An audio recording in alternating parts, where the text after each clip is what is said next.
Finally, we're only 23 minutes late, but isn't it worth waiting for? Because Asha sat on a boat.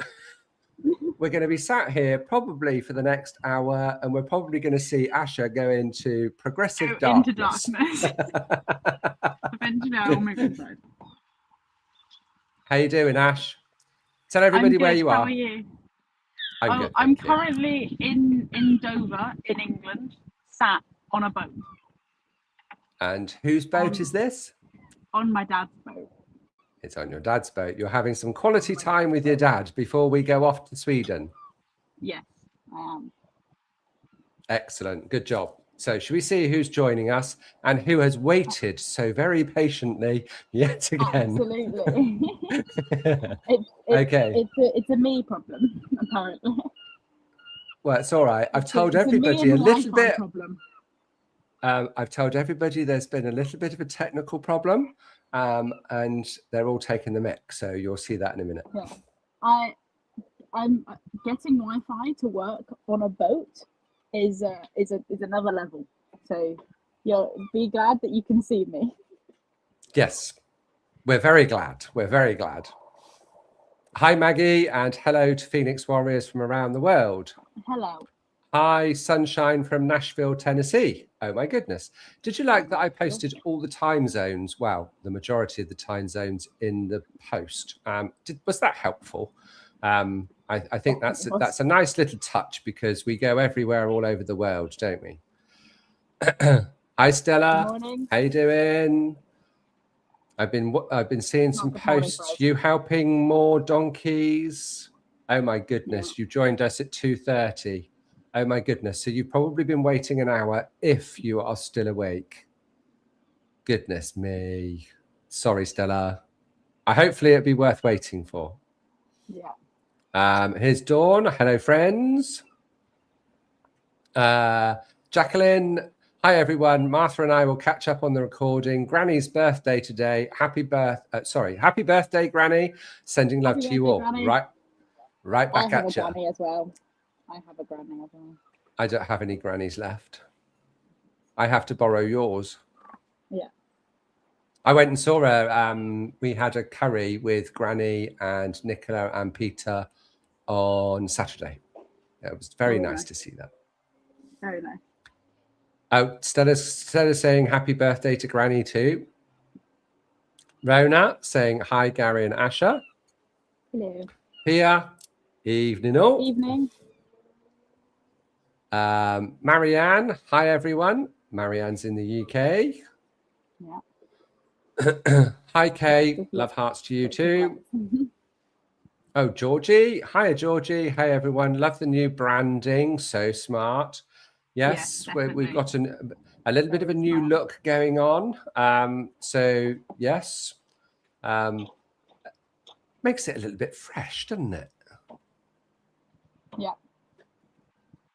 If you'd seen me probably about half an hour ago, I looked like Father Christmas. I had probably 2 weeks worth of stubble and I had to shave it off. So we got here. Whatever that is. Hi from Rainy. I'm assuming that's North Carolina. Yes. I'm assuming.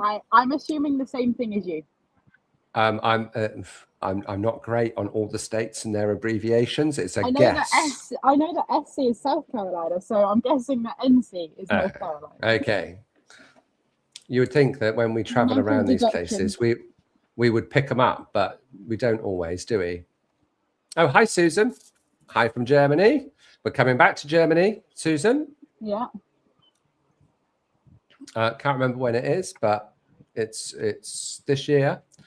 Hi, Lisa from Pennsylvania. Oh, from where we have once been this year already.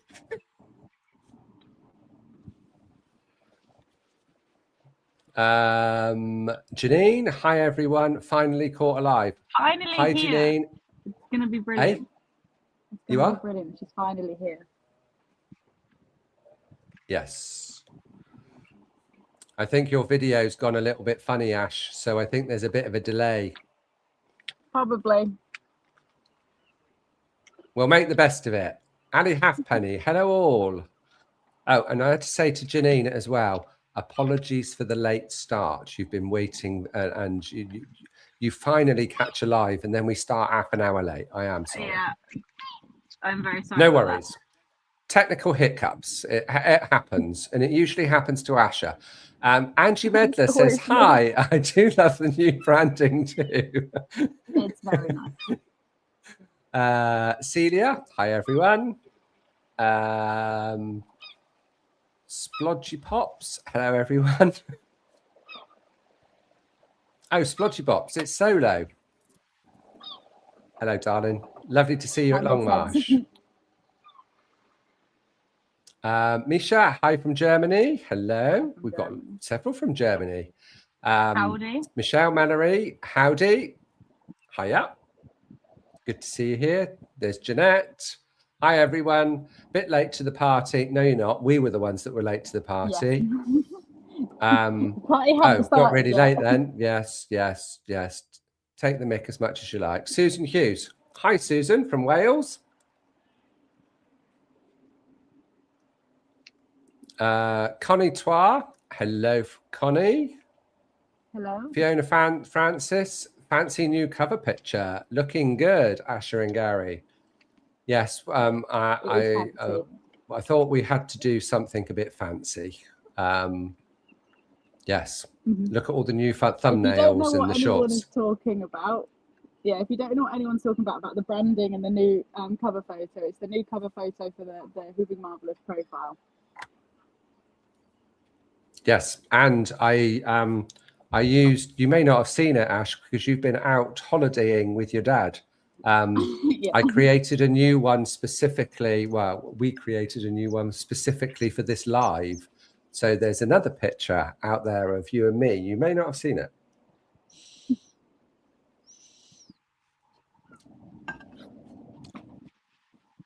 Hi, Patty. Yes, love the new cover.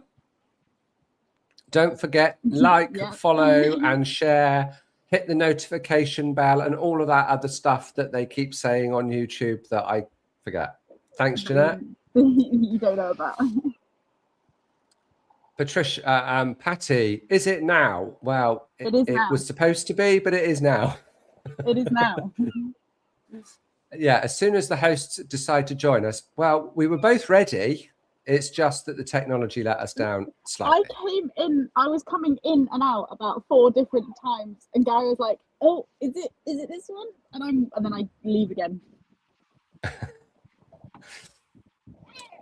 We can hear you perfectly, Ash, but your picture is frozen. And I have to say, how come you can have your picture frozen when you're not making a funny face?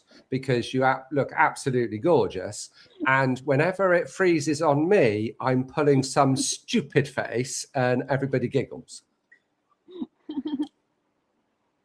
I can't. There's no bad photo of me, Garry. No, that's true. You won't let them. You don't allow them to exist. But I have got one. Absolutely. I have got one. I don't even think it's a bad photo. I just think it's funny. This is Therese. Hi, Therese. Looking forward to seeing you very soon. Yeah. Hi, Viv from. I keep forgetting. Is Viv in Australia or New Zealand? No, she's in New Zealand, isn't she? New Zealand, yes. Good morning, team. I met a farrier over here who has been watching the It's Not Rocket Science videos, and we are catching up on the weekend. He loves them. One of their horses is going to be my case study 3. Wow, that sounds promising, Viv. That's going to be brilliant. That's awesome. Really fun. Oh, changing the world, one horse at a time. Yeah. That's what it's all about. That's what it's all about. Jeanette says, brilliant, Viv. And 8359 says, that's so cool. It is so cool. Celia, that's fab. Oh, that's me saying everybody that's having problem. Remember, remember this, the next time that she mocks you for being old and incompetent with technology, Garry. Exactly, Fiona. What can I say? I blame it on my dad's Wi-Fi, and he is old and incompetent with technology. So it's either Garry or my dad. So it's okay. Fiona, I knew she'd have an answer for everything, doesn't she always? I can just imagine Fiona's now sat at her desk with the camera off to one side, and she's having a bit of a giggle to herself. I can see it. I can see it in my head. Hi, Uta. Good evening, my friends from Germany. Hi, Uta. We're coming to Germany. We're back again. Yeah. Dawn Lim, we will wait for her. It's worth waiting because I can take the mic. Hi, Elodie. Look forward to meeting you very soon. Pia, great news, Viv. World is changing, isn't it just? Just not fast enough. It would be nice. Poor Asha, death to technology. Yeah. Hi, Kevin. How you doing? Kevin. Is Frederica with you? Hi from Alabama. Lovely to have you here. Remember the remote for the PC at work, Longmarsh? See, the technology problems are following you, Ash. That's what it's all about. I don't know. It's this month has been technology phobia for me. Fingers crossed from Jeanette. Whilst we're going through the rest of these, I hope you've got some questions because we've got nothing prepared. I've got a few things that we could talk about, but I might have to dip out for about 5 minutes because I have to change over to a different Wi-Fi. Okay. Okay. Technology breaks when I walk into a room. Yes. I will be back in a couple of minutes, people. Okie doke. You hope. I hope. All right, see you in a bit. I really do hope. Lydia, hi everyone, here from a sunny northern Ontario, Canada. Great job. Hi Jody. I can't get in. Well, you probably are in, considering you messaged. I'm hoping you can. I'm hoping you're here. Jeanette says you're in. Oh, hi Chloe. At least I haven't missed the beginning this time. No, you haven't missed the beginning. And Chloe is from Longmarsh Track Livery. And we were there doing a workshop. Was it a couple of weekends ago now? Yes, because I've had a weekend at home. Well, I've had one weekend at home. Off again next week to sunny Sweden. Oh, it sounds like there's a technical problem, Jody. We can see your comms. Yes, we've started. I hope you're here because your comment was at 15 minutes ago. What's Jeanette? The live hasn't started yet. Jody was panicking. Hold on. Hi, Kat. How are you? Nice to see you. We saw Kat at our main workshop. Lovely to see you. Jeanette, I thought it was late at 9:03. Shush. Marianne Caffrey, that's fantastic, Viv. Isn't it just? Isn't it just? Let's hope it all works out. More so for all the horses, isn't it? People having that open mind to see the information in the goodwill that it's delivered. Those who've just arrived, don't forget to hit the like button and notification bell and all of those other things that relate to YouTube. I really should have this patter better. Nancy says, good afternoon, everyone. That must be Canada. Alex Cameron, hi. Alex is in Australia, I think. Pardon? New Zealand. Oh, I got it wrong. New Zealand. I'll get it right in a minute. Hi, Jeanette. Jodie's from Pennsylvania. That's the second one from Pennsylvania. Sandra, hello, my lovely. Sandra's from the Czech, from Czech. Hi, Bethan. Lovely to see you. And lovely to catch up with you the other weekend. That was awesome. And Asha is on a boat. Well, hopefully she'll be on a boat with Wi-Fi in very shortly. Whoa, yes, we got there. Don't forget, we want some questions. I need to talk about something. Otherwise, it'll all be just us having a wee chat and a greet. So hopeful to have the time zones. Oh, good. I thought the main time zones, and then that would help when I post in TPW. I think when it goes live on YouTube, whatever time you are at, and it notifies you, I think YouTube does it automatically. So that's one of the important things for having the notification bell hit in YouTube, because then you get notified in your own time zone. I believe, please correct me if I'm wrong.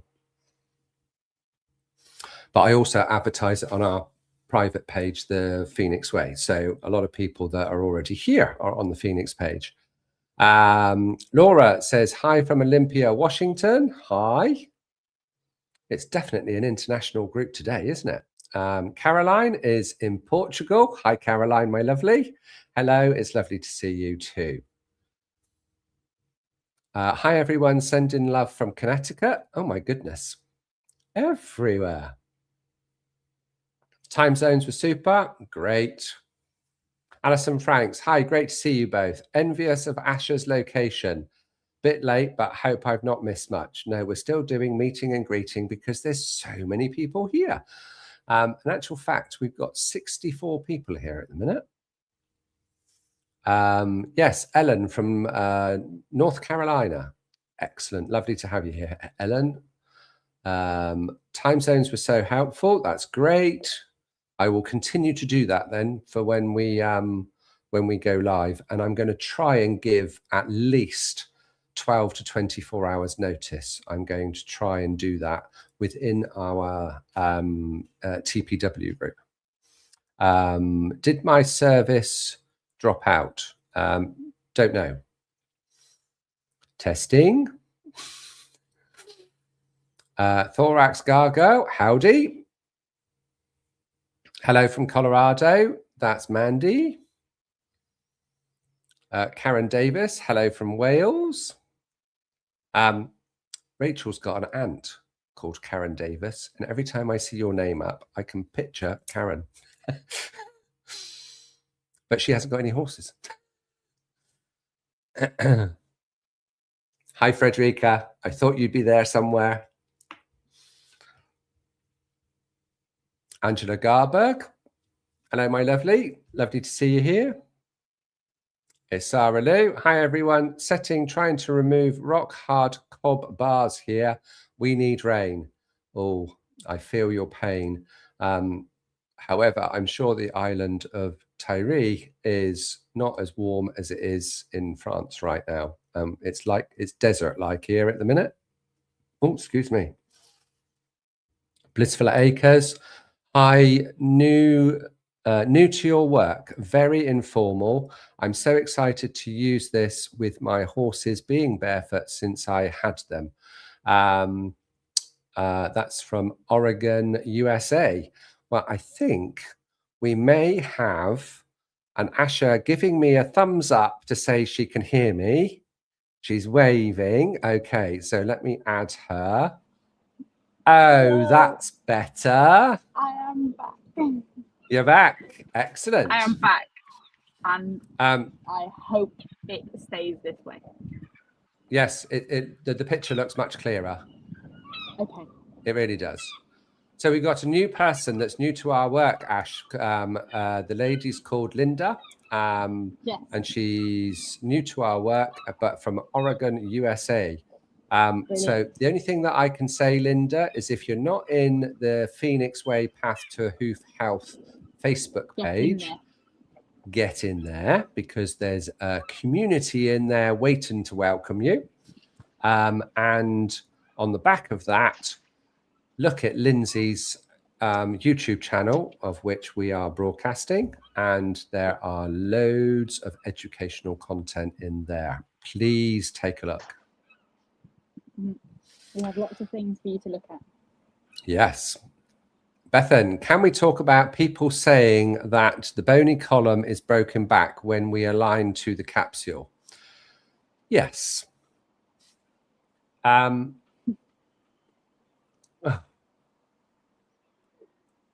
suppose that when people are assuming, and we all know what assume means. We do. We do. And they take a small amount of information and blow it all out of proportion, and say that the horse is broken back and it's doing this to the annular ligament and it's doing this to the navicular and it's doing this to whatever. The list could be endless, could it not? However, when the horse in front of you is absolutely, totally sound, you can say all of those things until you're blue in the face, but nobody told the horse. Yeah. Ta-da! So we can all make assumptions on a snippet of information, but when we're sharing information, that information is correct. Now, if people don't want to take that as face value, that's their problem, as far as I'm concerned. Don't you think, Bethan? We know that that particular horse is happy, healthy, sound. Absolutely. Simple as that. So thanks for that, lovely. Well done, Linda. I can't remember what that was for.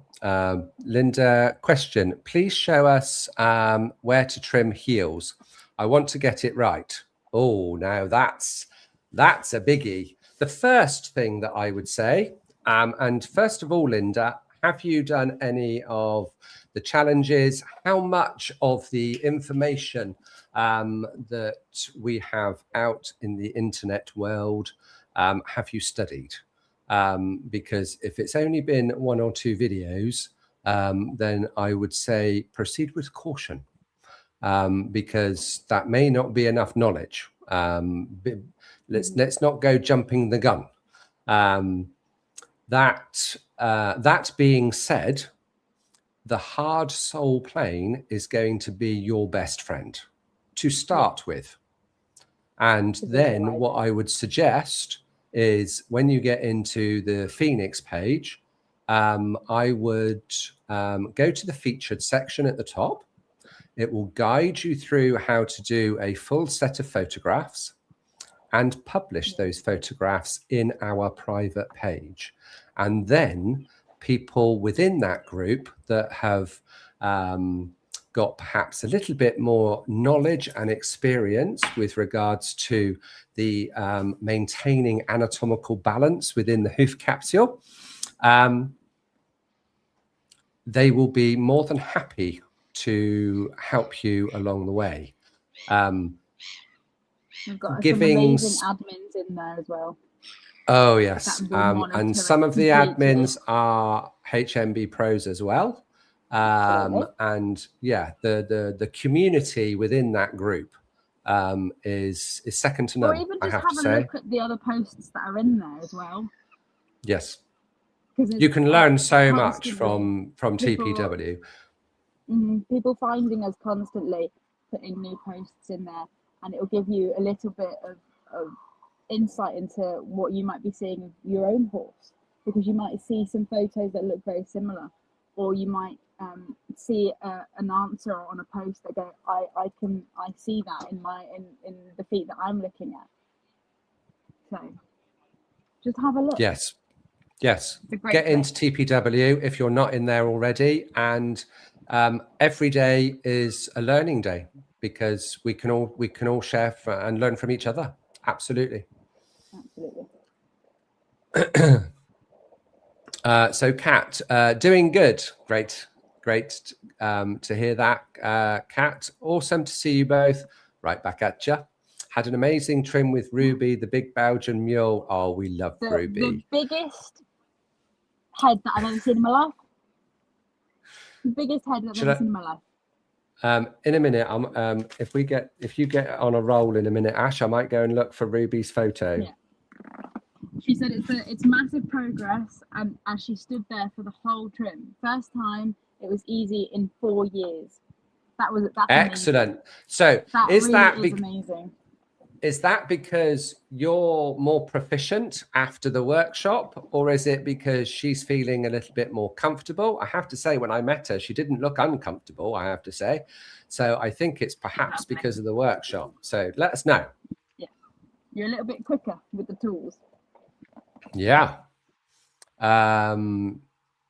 Yes, a heel trim reminder would be great. Well, again, the hard sole plane is going to be your best friend to start with. The only time that becomes a little bit of an anomaly is if there is compaction. And I'm not going to tell you how to deal with that, because you might think to yourself, well, there is compaction when there couldn't be. So it's safer not to. So let's have a look at some images, because you can. That's the big thing. You can get into TPW and you can share those images, and people will be more than happy to help. 14 Labster. I attended a 3-day workshop and probably missed the point. Is it okay when you balance the hoof and heel measurements don't match exactly? Yes. Okay. So Labster, can you put your Christian name, because we might remember you, because I'm not sure who you are. Now, the physical balance, when we were doing those measurements, the measurements of the caudal heel length should be very close, almost together, or the same. Sorry, we've lost Asha. She'll come back again in a minute. But if you have a different shape of heel bulb, it means that the hairline that you measure to will have changed. So when we were looking down the foot and then we were coloring in the heels and looking at when those heels disappeared, and at that point, that is more important at this stage than having those measurements the same. I hope that makes sense. Now, for people that haven't been on a workshop, that's going to mean absolutely nothing. So all I can say is come and join us on a workshop. So I hope that helps. Sarah Lou, no, think we hit 23 and I'm outed. 23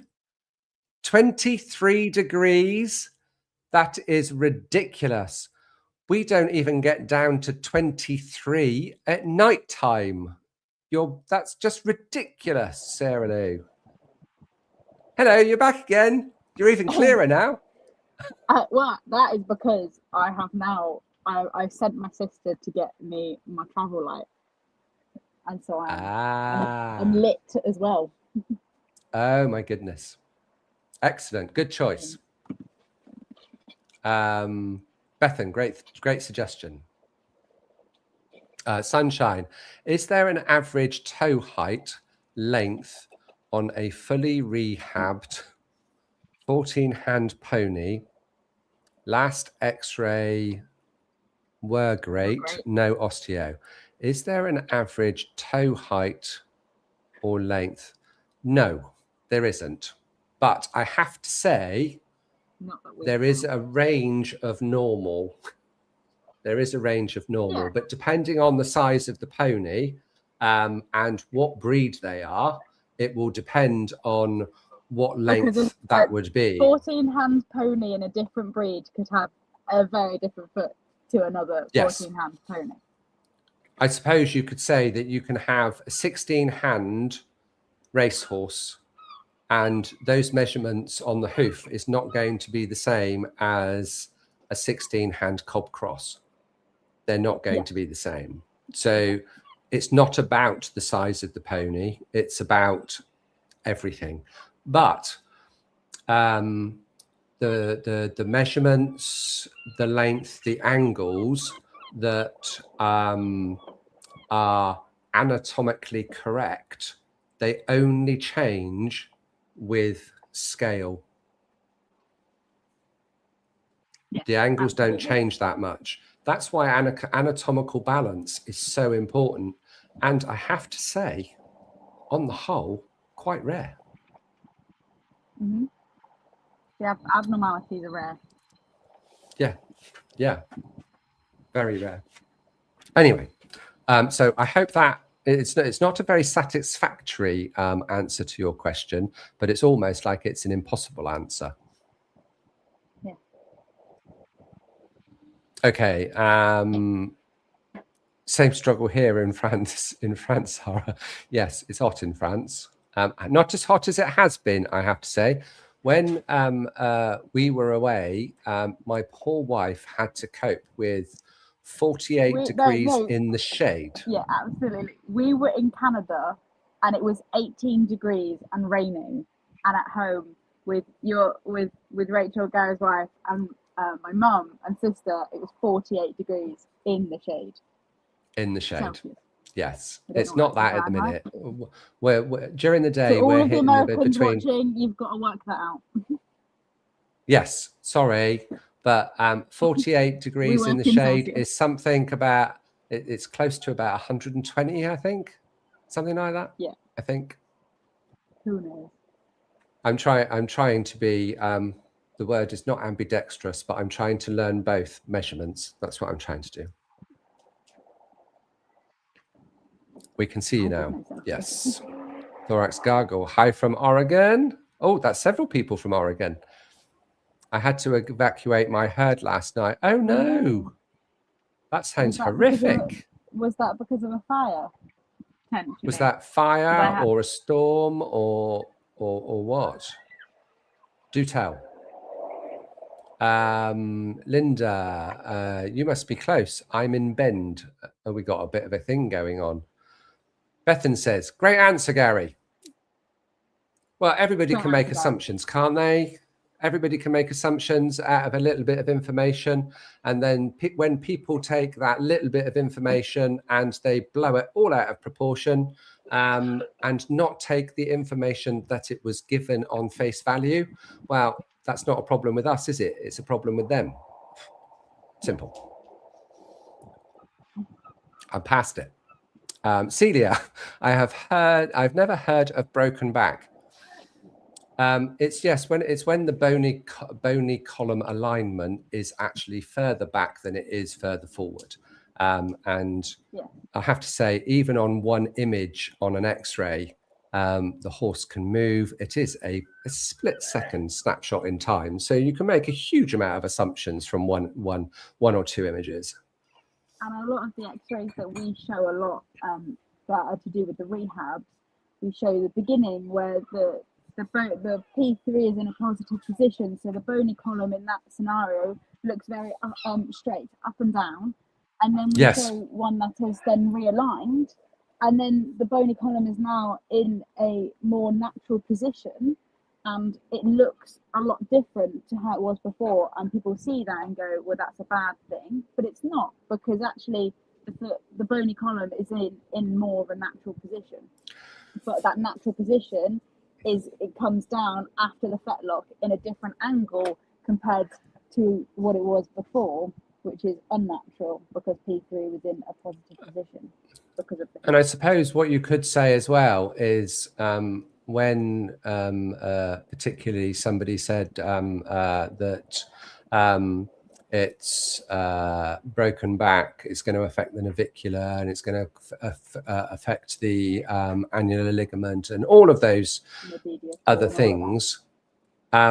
So when the rehab came to our care, and when I say our care, I mean Bethan and Dan at Goresworth Track Livery, supported by us at Hoofing Marvellous, that horse was just about to be put to sleep and had been completely on a hay diet for 6 months and was on a deep bed. Yeah. Now you've seen the x-rays and he's happy, healthy, sound. And that's what matters. That's the truth. That's the truth. So that's all we're sharing is the truth. Yeah. Is the truth. It is the truth. Ulrika, is there a way to see or measure if sole depth is increasing without an x-ray? Well, you will be able to see it. We obviously we have other measurements that we use, but the measurement for the vertical toe depth, which if you're looking at a lateral, imagine now in your head, because I don't have a photo on me right now. Here we go, Gary, you're going to point it out for me. If you imagine that if you're looking at the hoof capsule from the side, so a lateral photo, and you're thinking about the front of the coronary-band, and you drop a plumb line straight through the foot down to the ground, that's your vertical toe depth. If you start gaining vertical toe depth and the hoof wall is not above that hard sole plane, so it's still at or not above the sole, then you're gaining, and it's getting you're getting a bigger number. You will then be gaining sole depth. But if you're looking at that number and it's getting bigger, but the hoof wall is above that sole, if you're looking at the bottom of the foot and it's growing above the sole, that means that sole is where it needs to be. And you can kind of gauge that without an x-ray, but the best way to do it is obviously with an x-ray. Another way of perhaps if you're going through a rehab journey is the coronet-band angle. Because what can happen there is if you're maintaining the back of the foot, so having those heels down to the hard sole plane, and as long as there's no compaction, there is that little caveat. What you should see if you've had lack of vertical toe, you will see that the coronet-band angle starts increasing. There is another little caveat to that as well with regards to vertical toe and coronary-band angle, is depending if there is any degeneration of P3 within the hoof capsule. Yeah. If there is degeneration within the hoof capsule, your vertical toe depth will be less and your coronary-band angle will be less. But that doesn't mean that it's not normal for your horse. That is governed by soundness. Simple as that.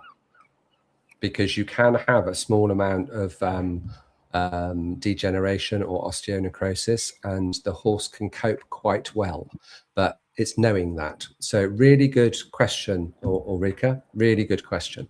Thank you for that.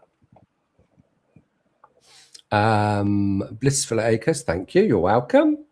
Jody, do you think some horses may want or need a higher heel than 30 mil? Now, this is a bit of a bone of contention. If you've got a horse that has a little bit more of a 30 mil heel, but the coronet band is good, perhaps it's just that time of year there when the sole is a little bit thicker and you've got a little bit more depth this way. As long as the foot is balanced and the heels are not underrun, the average for a lot of feet is around about 30 mil for the caudal heel height. But you have to know where you're measuring to. Yeah. But it is not a target. It is not a target. It is just something that we see that is most common. but it's not a target. Okay, Kat, yes, she felt solid in my confidence from the workshop. Oh, that's brilliant. Brilliant. That's Invested in 3 days of your life to learn all about feet and hooves and so much more. Yeah, that's a ruby with the biggest head I've ever seen. Oh yes, I'm gonna have to go and find that picture in it before we finish. Yes. Splodgy pops. When horses have not had their toes chopped off, but they had imbalance as the plane had to be corrected, do they usually show a lot of rings as their angles correct, or are they minimal? Okay, so that depends on how much of an imbalance there is between trims. So if you've got hoof wall on the ground all the way around, but the heels have gone up high, for instance, and let's say that they've stayed high for quite some time, and now you have trimmed and those heels have come back down. And that was done fairly swiftly, and that's what's recommended. In one go, that's what's recommended, because if it's not, if you don't do that, you are prolonging anatomical imbalance. Yeah. What we want is anatomical balance. So if those heels come down and they are maintained, there is very often an event line. We don't like calling them event lines anymore. We call them hobs, which is history of balance. There will be quite a thick history of balance. There'll be one big hob. One big hob, and that's usually visible between 4 and 6 weeks later. And when that is being maintained, there should be very few little hobs after that. The only time that these little hobs come in, these little event lines, these these hobs, as we call them, if the heels grow up a little bit and then you trim and they come down a little bit, you see a little ripple as opposed to a major ripple. And we can see that consistently when we're out trimming. And also it depends on the environment. Now, people can get hung up on these hobs, and the environment has to be considered. In the winter, horses can grow and they can grow feet and they can sink their heels into softer ground, which means that they can maintain balance because the ground is slightly softer. But then when we end up having major amounts of sun, heat, and then there may be a little bit further out of balance, we can start seeing, because of the environment change, the heels and the way that the horse is moving is very slightly different. So at different times, we can see that the environment has that impact if we're not keeping on top of the trimming. So at certain times of the year, you could trim every 6 weeks, and then another time of the year, you may, to reduce those hobs, those history of balance, by trimming more frequently. And of course, when we're talking about healthy feet, there is we want that anatomical balance to be ground parallel at time of trimming, but there are going to be areas of tolerance where horses can cope. Yeah, what we don't want is them being tipped forward for ages, because that is not correct. Yeah. So I hope that answers your question. Heather Swithenbank. In that answer, Gary, so I don't know everything that you said, so I came back in and I was just like, I was so pleased, Ash. I was so pleased because this time when you cut out, you were moving, your face was open, there was you were stuck on the screen for a couple of minutes. Yeah, looking not attractive. I've just looked at myself, and it looks like I'm in front of a green screen and I've got a photo behind me. But I can assure everybody, this is like it looks really weird. Ash, if it was a green screen, you've got great sound effects because I can hear the seagulls. Yeah. Hi everyone, great to catch up. Hi thankfully- Heather. Thankfully, people can't smell through the screen because it smells like fish. A lot of fish. A lot of fish. Well, you are in Dover. Oh my goodness, the evacuation was because of fire. Oh, sending wow. much love to you, Thorax, and Yeah, hoping very everybody scary. and everybody two-legged, four-legged, and everything in between is safe as sound. Yeah, that would be scary. I wouldn't fancy that. No. Oh, Carla. Hi, Carla. Lovely to see you. Jeanette, see, double it and add 30. Yeah, but that means doing mental arithmetic, and I'm not very good at that. Especially after today. I think I've been I think I'm at my 14th hour of work today. Not that I class this as work. This is quite fun, isn't it? This is fun. Nervous about funky rehabbing hooves. I think that I think it's healthy to be nervous about funky rehabbing feet.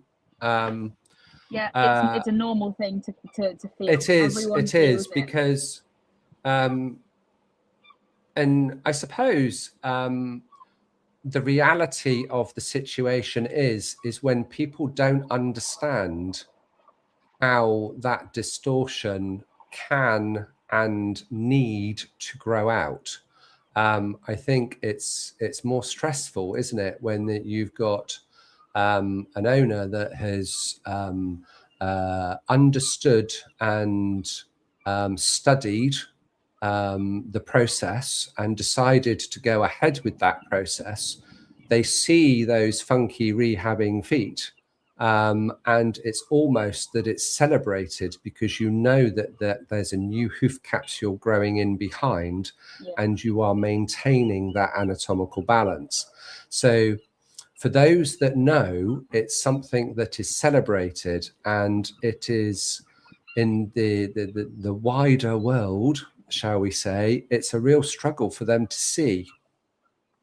And I get it. So used to looking, we get so used to thinking about this is what a foot should look like. So when we see something that doesn't align to that, it's scary. Even for people that are going through it at the moment, they still see the feet and go, it looks odd. But it's about the soundness of the horse. And just to clarify on the thing where Garry says it's celebrated, it is in a way because it means that we're going through a change, a good change, where we're getting a better, healthier foot coming behind. But it's not going to stay like that. No, as long as we haven't got any damage to P3. Yeah, it's constantly growing, and eventually the hope that we all have is that we get a good, healthy hoof capsule. Yes, and of course that takes time. Now, I suppose I'm going to put that on its head with regards to the funky feet. Why are the funky feet needing to be there in the first place? The whole reason is because the foot, or should I say P3, was hidden within a diverged hoof capsule and was causing the problem in the first place. And what is the end game here? And I think the end game is if we didn't have so many horses that are out of anatomical balance, we wouldn't have these majorly funky feet having to grow out a new hoof capsule. The damage was done back then because people do not understand anatomical balance. And even if, or they can't see it from the outside. And I suppose that's where we come in, because we have seen so many hooves, and it's not only hooves that are out of balance, it's hooves that are in balance, and how you see everything in between and how to rectify that, and also seeing the x-rays that are associated with those feet gives us a knowledge base of, when we see a foot and we do some key measurements, we can see how that P3 is going to be sitting within that hoof capsule, and we can see whether that hoof capsule is out of anatomical balance or not. Now, when we have major distortion, having regular x-rays is really important, because the hoof capsule is so diverged. Now, is that always required? No, it's not. But for major rehabs, it's very advisable to keep to be able to keep on top of it, and that's why we do that with our liveries that are working with us as well. So that's great. Galsworth being our main research centre. So that's why we do those x-rays monthly, because that shows people how those rehabs can happen. Now, we can talk about major rehabs where P3 is like this, and the heels are too high up. Usually there's too much toe removed. We end up realigning, and the toe goes up in the air, and then you've got all of this distortion that's in the hoof capsule is out here somewhere. That's the bit that everybody doesn't like, but we didn't put it there. We didn't put it there. What we did was bring the P3 back into alignment, and then all of this that is then growing out is effectively history. I've come up with a new term. That when you have a hoof capsule that is out of balance and you see those hobs, we're talking about those rings, and anything below those rings, when those rings become less deep and growing out, that hoof capsule is showing you it's getting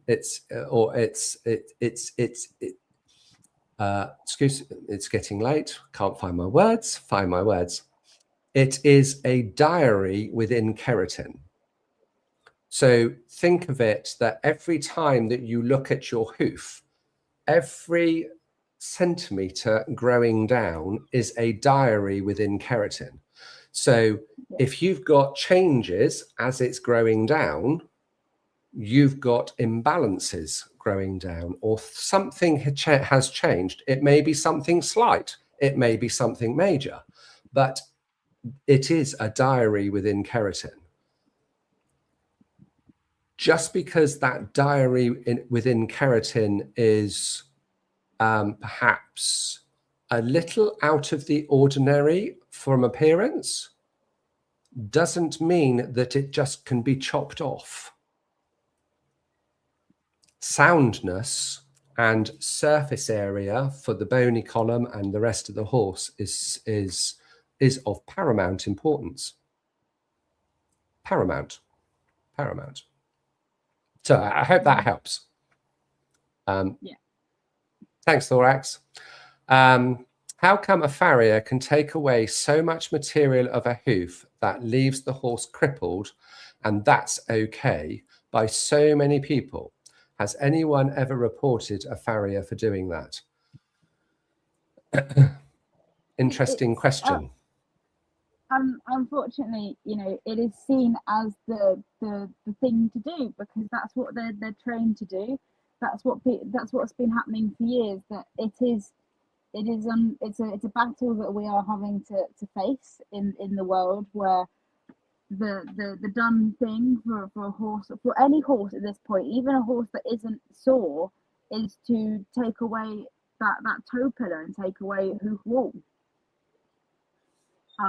You know, it is seen as okay by a lot of people, because a lot of people still do it, and a lot of people are still trained to do it. Yes, and what happens? What happens when somebody that is taught and feels that what they're doing is correct does that piece of work, makes that horse worse, so less sound? What would then happen if a complaint was made? I'm going to paraphrase here. Well, your horse wasn't very good in the first place. Your horse is coming down with laminitis. Let's put some shoes on. Instead of understanding that perhaps when somebody comes along and actually takes too much material away, they haven't realized that they have changed the anatomical balance within the hoof capsule and now has compromised that horse, because they don't have that level of knowledge. It is a mountain that we have to climb. It really is. It really is a mountain that we have to climb. Absolutely. And unfortunately, the last bit of that question is, if you reported one of them, you just, who would you report it to? Because if you did, they would just say, well, they're just following the standard of care that they have been taught to do and that they have been told to do. And there is no other options than that. And we could go down a very big rabbit hole of the wrongs and the rights of the professionals in the equine world. It is. It is a mountain that we have to climb, and that's why we share all of our research, all of our rehabs. I suppose one of the main things that I think that makes people question what we do is because so many people come to us with so many dire situations, and we are able to help most. We are able to help most.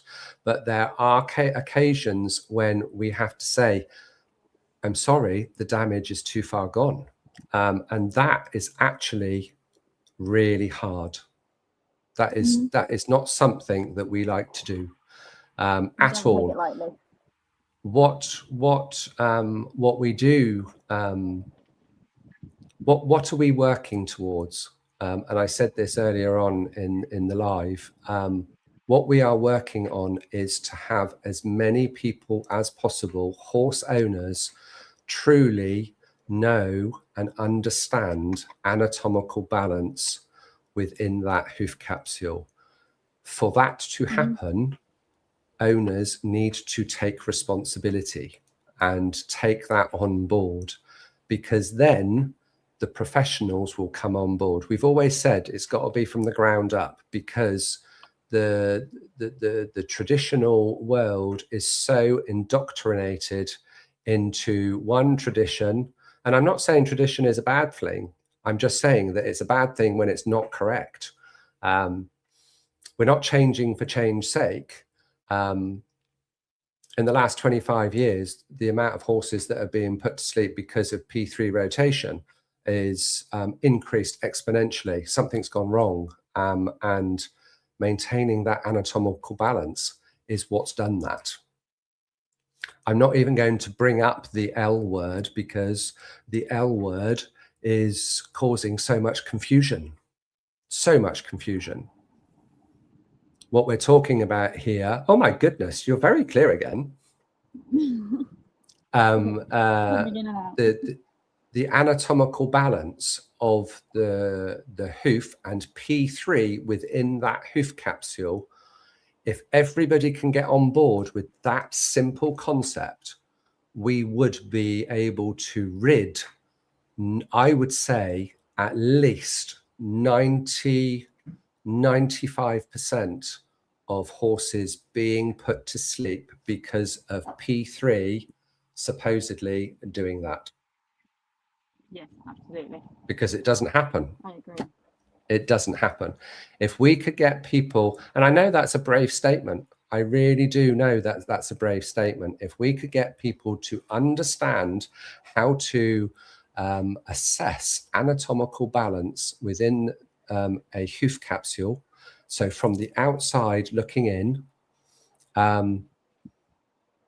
we would rid 95% of the cases where P3 has done that within the Hoof capsule. It just wouldn't happen. It just wouldn't happen. It's not even about getting people to assess that. It's just getting people to understand the reason behind why P3 is in that position. It doesn't just move in the capsule. It physically cannot. And if you've ever come to one of our workshops and you've seen the dissections, and we cut a foot in half at the end, and we'll do a little bit of a game, and we go, can you move P3 within the capsule? It's physically impossible. It cannot happen because there's a sealed unit. There's so much soft tissue in there that we don't see on an X-ray. We see an X-ray and we think it's just bone inside Hoof capsule, but there's so much soft tissue that holds it in place as well. But it's understanding the reason behind that is what we are doing to the feet.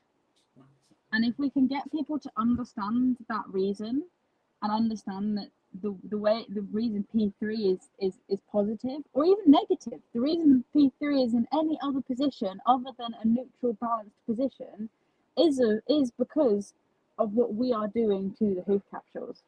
We know this. It is now getting the rest of the world to know this. Yes, and understand it. And it's something that I say on one of my workshops, one of our workshops. And when people have spent time with us and they spend 3 whole days with us, I get to the end of the workshop. Magical 3 days. The magical 3 days, absolutely. Oh, we have such fun, don't we, Ash? It's great really to share the evidence, and it's hours and hours and hours of layered learning, using learning theory to show people the evidence of what we have found over the years. And at the end of the 3 days, and I say, now this is a little bit of a reality check. So what you've learnt over the last 3 days, if someone was to come up to you and say, I don't like that long toe on that horse's foot and I want you to chop it off and I want you to do this, could you tell them in a 5 or a 10-minute conversation as to why that is not a just thing to do for that horse, and get them to fully understand? No. The answer is no, because those people haven't invested their very valuable time. And I have to say, I think people that invest their time, that is much more valuable to people in the modern day world than any amount of money. That obviously finances come into it too. But I think for people to give up time to come and see us, that is powerful. It's a big thing. That is powerful. That's more powerful than money. That's more powerful than money. And they have that reality check that now that they have been, they've invested in that learning, they are, one, invested in the process.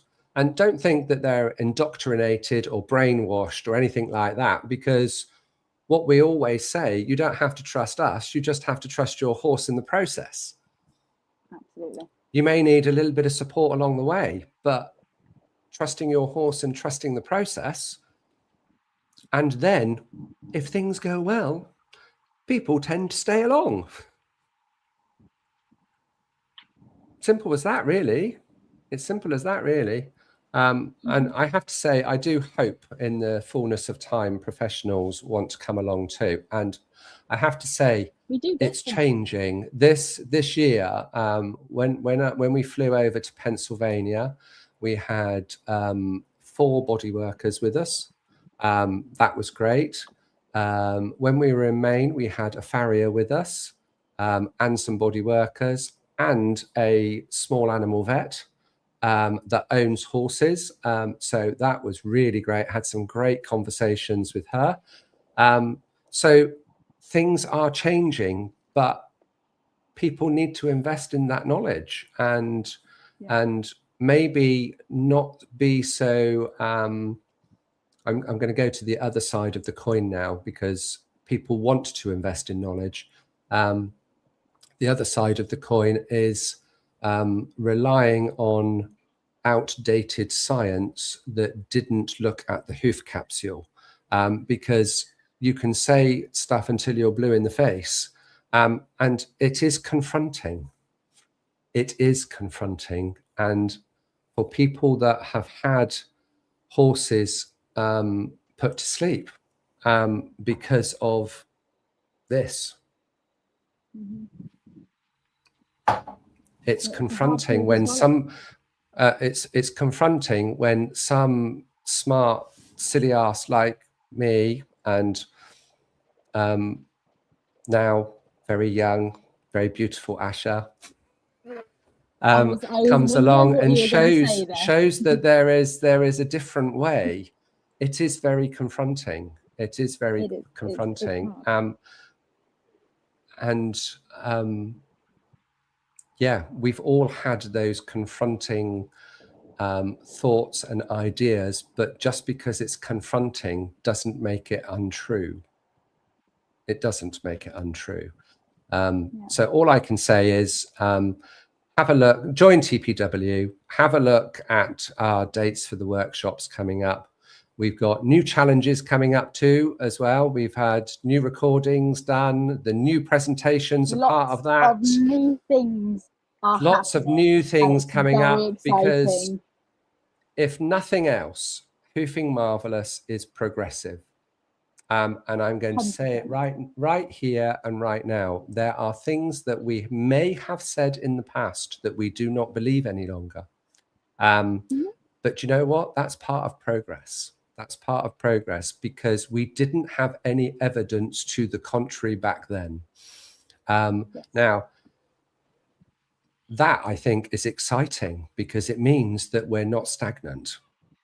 And if there is any evidence to the contrary of what we are saying, then we would welcome it, but not with one image. It's got to be with many. Hundreds. It's got to be with many, because we can provide the opposite. Now, for somebody to come and say, well, this happened overnight, and we've got an X-ray from before and pictures, and we've got an X-ray of after. Do you not think that in this day and age that would be able to be posted all over the internet if it was available?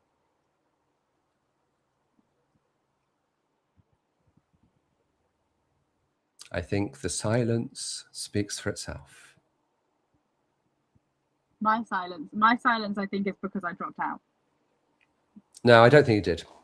Anyway, where are we now? So, Labster. Oh, it's Heather from Sherwood. Hello, Heather. I read on another site not to bring the heels down too quickly because of the DDFT. Oh, well, this is actually a common misconception as well. It's used to being shorter. It's used to being shorter, and the horse will be sore. Can you comment on this? Fire away, Ash. I can comment on this. We see it a lot of the time when people say the DDFT is used to being shorter. It's not shorter. The DDFT is the same length in that leg, whether you've got a negative P3, a positive P3, a neutral P3. It's all the same length. What is happening though is the back of the leg is getting pushed up and bunched up. We're not just talking about the DDFT here, we're talking about the superficial and the suspensory, all three that run down the back of the leg. It all gets pushed up and bunched up. So it's not shorter, it is just being pushed and condensed into a smaller area because it can't go any higher because it ends at the knee or the hock. So there is no issues at all, ever, when we come to realign the foot and we bring those heels down. There's never any issues with the tendons and the ligaments at the back of the leg. There isn't, because all we're doing is we're just putting them back into their natural position. I know we go on about putting things back into the natural position all the time, but that is what it is. The thing that we don't think about when we're thinking about the tendons and the ligaments is actually the one at the front of the leg. The one at the front of the leg is so important, like so important. It's insane that you've got you've only got one. There's only one to think about, and it's the extensor tendon, and it runs down the front of the leg, and it hold your P3 up, Gary. Oh. Get your bone out. There you go. The P3 out. That bit there. Oh my God! Now we've embarrassed a 22-year-old. I'm gone. The P3 out. It goes down the front of the leg into the hoof capsule, and it goes onto the bit that Gary is pointing at, which is the extensor processor, and it gets a little bit wider just around that point, and it attaches to the bone. So when the bone is in a positive position, that is then putting excess strain and excess force onto that extensor tendon that is sat within the hoof capsule. So it can't go anywhere. It's attached to the bone, and it attaches to multiple points up the leg as well, to the other bones above it, not just at the knee all the way down. It attaches all the connective tissue. But we see, and we've done this in some of our dissections, we see that when we have dissected a foot, that we know that the hoof capsule has been in. Oh, have I gone somewhere? Am I still here? No, I lost you a minute. You carry on. Okay. We have seen that if we do dissections in a foot that has had a positive P3, because you can see that by the capsule, that when we start dissecting the front of that leg, you can see, because the extensor tendon is made up, the way the extensor tendon is made up is it's lots of fibers that run down, and we see tearing between the fibers and holes between them. So really, when we think about what's happening when we're realigning the foot, no, don't think about the problems that are going to happen at the back, because there isn't any. Think about what has been happening to the poor one at the front that no one talks about. We're actually giving that one its life back, because it's been under so much strain and so much torque at the front that when we rebalance it, it goes, oh, thank you so much. I've been put back into the position that I need to be in. So that is my little comment on that. Great job, Ash. Couldn't have put it better myself. Now, just to add to that, basically what you've got is you've got P3 within the hoof capsule here. And it looks wonky when I do it that way. It looks straight when I do it this way. So what you've got is you've got the DDFT that comes down the back of the foot and attaches itself just underneath P3 here. So that's your DDFT. So that's one area of balance, yeah? So then you've got the extensor tendon that comes down and attaches itself to the extensor process. Yes. So what you've got is you've got basically two elastic bands. Think of them as elastic bands that hold in a neutral position. So this is neutral P3.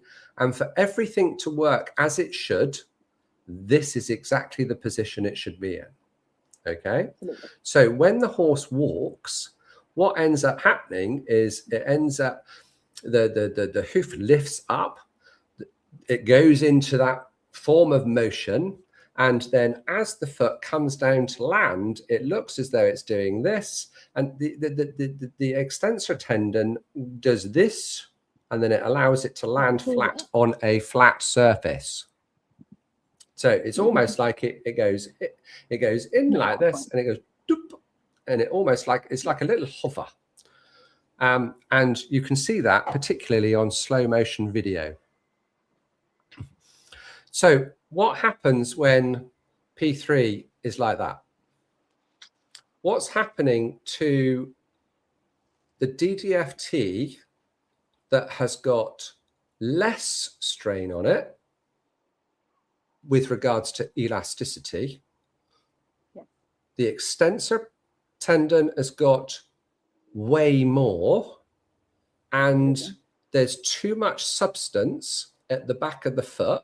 What do you think that's doing to the navicular and all of those soft tissues that are all discombobulated and not where they are meant to be? It causes discomfort. At the very minimum. Work in the way it's supposed to. At the very minimum. So balance, the horse is showing us so much balance with all of its connective tissue, and everything works in unison. When the foot is in balance, and I've talked about it before, when the DDFT comes down the back of the foot and slides over the navicular, because the navicular is only supposed to be a spacer, you've got that angle of insertion into P3. That is very specific. Now, if that's out of sync, you end up having the horse that's not landing flat when it's supposed to, and it causes friction. Then you've got pain in the back of the foot. So what would that be called? That would be called navicular. Now, I seem to have gone off on a tangent because this was just about the DDFT. So I'm going to shut up now, but everything within the foot is geared up to work at its optimum when everything is balanced within the hoof capsule. The balance within the hoof capsule is paramount. Now, if we get hoof capsules that are distorted and therefore take the internal anatomy out of balance, the hoof capsule can only just distort and hide what's going on inside. Invest in x-rays. Invest in x-rays. If you've got a positive P3, your hoof is out of balance. And it's the hoof capsule. It's nothing else. Okay, we've got to crack on because Asha's running out of light. Can compaction cause lameness? Yes. Compaction can cause pressure points within the hoof. So it would end up having to be, and that compaction, depending on whether the foot is a maintenance trim, whether it's a rehab, what level of rehab, that compaction could potentially be anywhere in the foot.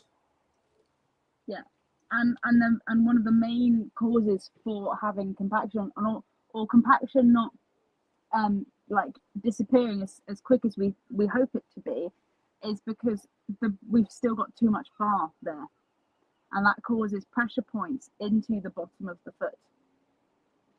So compaction, bars, all of it can cause excess pressure on the foot in places that it shouldn't have, and that's why we get bruising a lot of the time. Great, thanks for that, Ash. That was brilliant. And I think bars are one of the main common things. Now, another thing that's very common, and I'm not going to go into great detail, but when you have a foot that has been completely out of balance, so a positive P3 to quite a high number of degrees, and that is being rectified, and the hoof capsule is growing out because there wasn't enough toe and the toe's not on the ground, you can get a certain amount of compaction in the front of the foot, so the sole at the front, and that can cause pressure points, but that needs careful guidance to deal with that. I had a one-to-one with a client very recently with that, and as soon as we actually dealt with that little bit of compaction at the front, the horse was already starting to lick and chew and walk much more comfortably, going on through his continued rehab. So that was great to see. Okay, Garry, so Chloe's slightly. Yeah, go on. Can I interject slightly? I do have a couple of photos that I would like to show. Oh, go on. If we don't get to more questions, we're going to have those questions for next time. Yes, because absolutely. I need my beauty sleep. Can't you tell? Okay, so you're going to share your screen, Ash? Yes.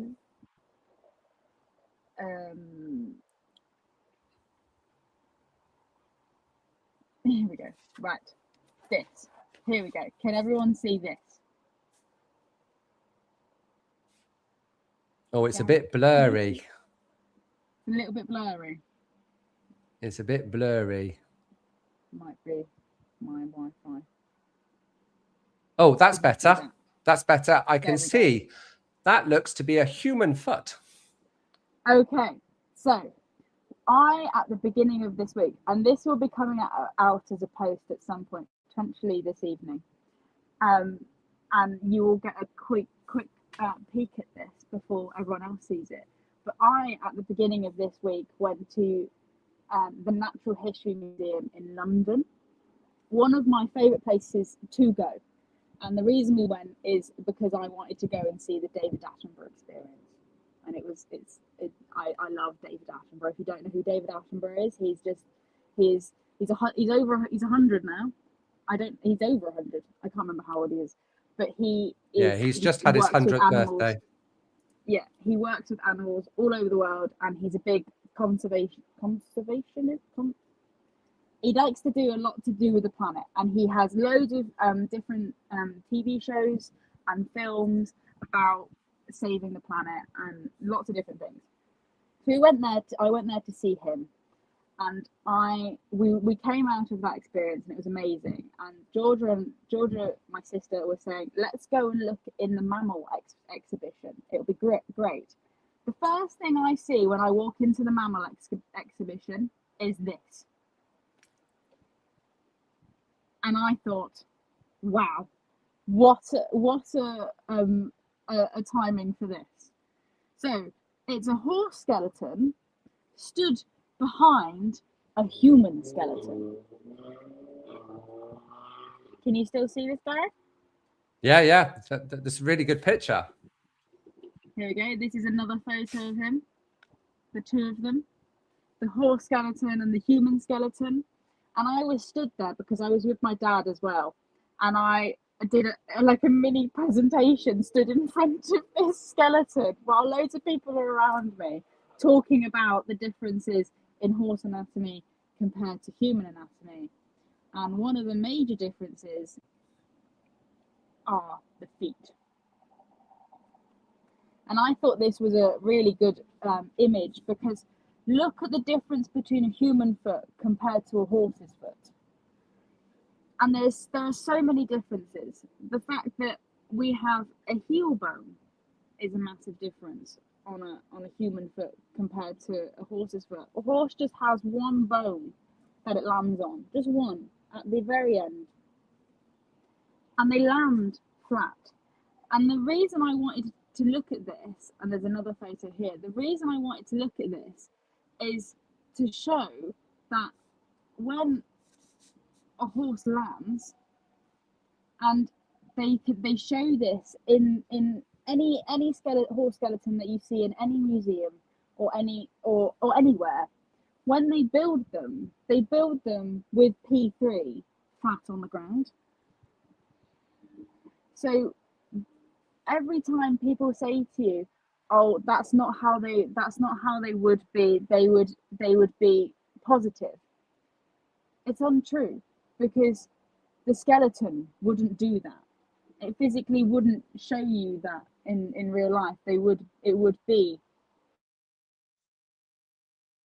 compared to human feet that bend.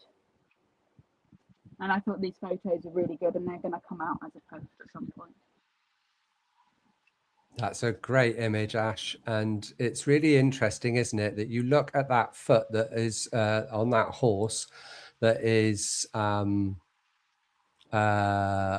effectively fully weight bearing on that limb, and all of those bones are connected as anatomically correct as they possibly can, and almost in its neutral position, and P3 is ground parallel. Yeah. It's Isn't fabulous, that isn't it? interesting? So if Fabulous. anything comes out of what we teach, this is what we are trying to achieve. However, when that P3 becomes out of alignment for whatever reason, when it is rectified, the hoof capsule has to effectively grow out scar tissue. And that's what people don't like to see. But guess what? It wasn't us that put the scar tissue there in the first place. That's the bit that people struggle with. Thanks for sharing that, Ash. That's Just really thought good. that I can't wait for your post to come out. I can't wait. That's going to be awesome. It was really good, and it was like a spur of the moment thing where my dad doesn't know much about horses, very much, and he definitely doesn't know about the anatomy of horses. And he's really been trying hard to understand everything that I've been teaching, and I've been trying to explain it to him, and it just came at the perfect moment where I walked. Literally, the first thing that I saw when I walked into this room, right at the door, was horse skeleton, human skeleton, and I just did like a little mini workshop explaining the differences. And he was just like, now I get it, now I understand it, and it makes complete sense. Yay! Well done, Chris. Yeah. And then I went on little mini tangents about elephants again, Gary, and because we kept looking at yes, elephants are special. Elephants are very special, and they've become very dear to my heart because I know lots of very random facts about elephants and their anatomy. Great job. One of them. Well done. Being that they can't jump. Right, we've been on for an hour and a half, so I think we're going to have to say cheerio. Sorry we didn't get through everybody's questions, so you're just going to have to come back and ask those questions again. Absolutely. It's been great. Thank you ever so much, because Asha's sound's cutting out. I'm going to say cheerio for both of us. Thank you very much for joining us. I'm hoping that we can get another one in tomorrow, next week, before we go to Sweden. But I need to liaise with Asha. So yes, know when I'm going to be home. Yes, we need to make sure that you are home. Yes. Okay, and you take care. I realised that I'm wearing the exact same outfit as I wore the last one, the last live that I did, and I think this has just got to be a rolling theme now, that I just keep wearing the same outfit. Well, you're just going to have to wear the same t-shirt now. You're creating a trend. It's being washed. I promise you, I washed these clothes. Okay, I'm going to say cheerio now. Thanks for joining me, Ash. You're blimmin' awesome. Bye. Take care. Love to your dad and G. Absolutely. Thank you for joining, everyone, and Bye, bring your questions next time. Take care. Have a great weekend. It's been great. See ya.